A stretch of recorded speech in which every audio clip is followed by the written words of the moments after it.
All right, for my first problem, it's pretty similar to the first or second turn-in. I decided to change it a little bit to make it more realistic and fit what I was trying to describe.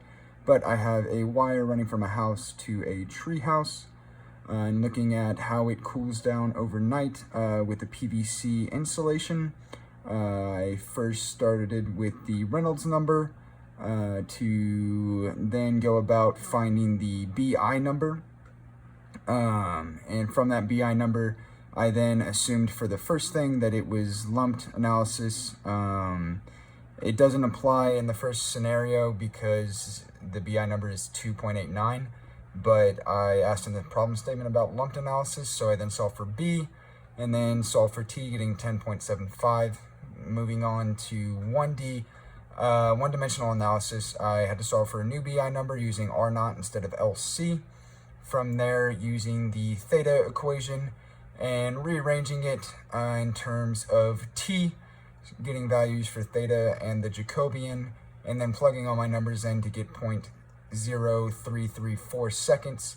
I then determined the percent difference between the two, which turned out to be massive, which makes sense because lumped analysis, especially when a BI number is high, will have a large percent error from actuality. For my second problem, looking at the contents of a soccer field, for part A of this problem, I looked at a soccer ball and how and the heat transfer for that ball. From that, I started with my energy balance and broke it down until I got to cylindrical coordinates, and then, or spherical, sorry. And from that, I derived a temperature profile for the ball using my constants and boundary conditions, getting the temperature of the ball at that radius to be 20.88 degrees Celsius.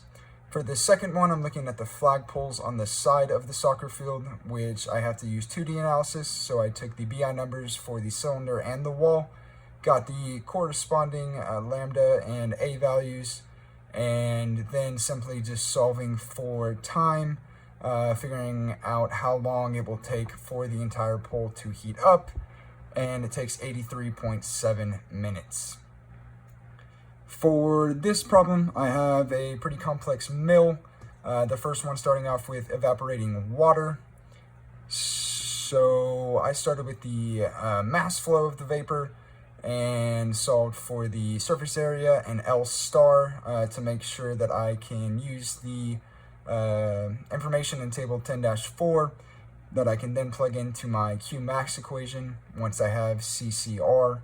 Once I have my Qmax, I was able to solve for my M dot that I wanted to solve for in the beginning here. For B, I'm now looking at a refrigeration unit that the steam is put through. And starting with Q, I had to solve for Q from the Qmax from before, got the Q of the wall, and then using delta T LM relationships, I was able to relate that to Q HAS, and then using this final figure, solving for the exit temperature using solver to get 94.26 Kelvin. For part C of this analysis, I took the Q from the last problem where it was stated that it took 67% of the overall energy. So I took the total energy minus that, and I'm told that it's half of that energy. So here's my Q for here. I then used delta T1 and delta T2 to solve for the delta LMCF.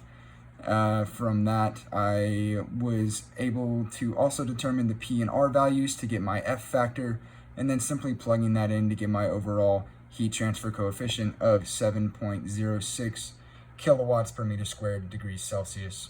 For my problem 4, I have a very long tube flowing through several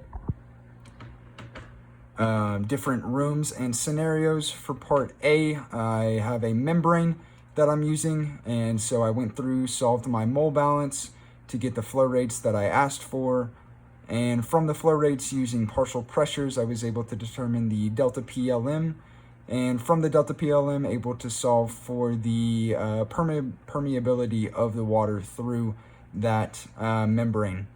From there, the water was all extracted, leaving just isobutane in the tube. So I took, where it enters a room where it's being cooled down by fans or external convection. And so I started with my Reynolds number, got my nu, and then solved for H, from which I plugged that into the generic Q equation to get my heat transfer of that system.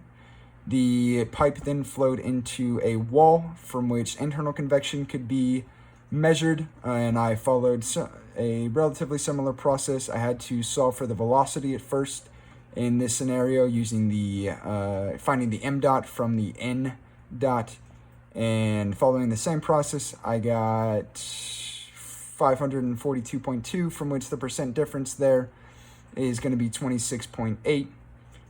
And for the final part of this problem, looking at natural convection and radiation, the pipe then needs to have the RA number figured out. So solving for that, plugging in that beta value as 1 over the temperature in Kelvin to get that RA number, plugging that into my nu equation to get nu, and then solving for H from there. Then you have to solve for the Q convection and radiation with the given information, and then just adding those two to get the total heat transfer. And for my final problem, I have a thick wall of silicon dioxide with helium on one side and oxygen on the other side. For the first part, looking about how the helium diffuses through the silicon dioxide.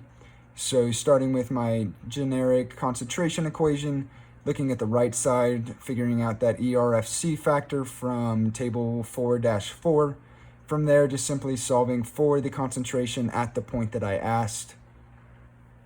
And then for the second part of this problem, taking a step back and giving a length to the wall instead of it being infinite, and looking at the resistance around that based on the helium, the wall, and the air, and then simply adding all of those resistances to get the total resistance, from which I could find the total heat transfer to be 720 watts.